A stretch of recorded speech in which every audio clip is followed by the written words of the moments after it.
বদনজর যার লাগবে তার হিংসা হওয়া জরুরি নয়।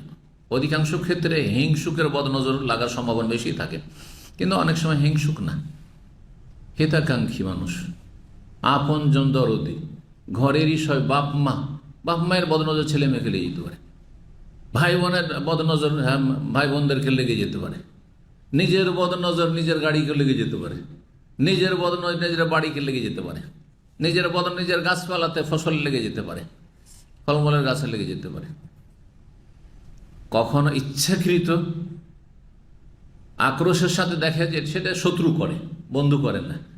আর কখনো অনিচ্ছাকৃত কিছু মানুষ আছে তাদের চোখই খারাপ, মানে চোখেই তার কি রয়েছে, কুদৃষ্টি রয়েছে, যে তার চোখ পড়লে বদনজর লেগে যাবে, ও নিজেকে সামলাইতে পারে না, তার ক্ষমতা নেই, সেটা প্রাকৃতিক। এমনও কিছু ব্যতিক্রম আছে।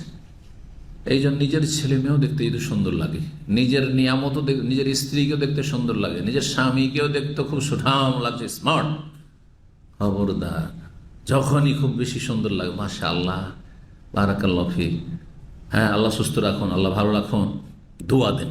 দোয়া দিলে আর বদনজর লাগবে না, কিন্তু দোয়া করে দিলে বদনজর লাগবে না।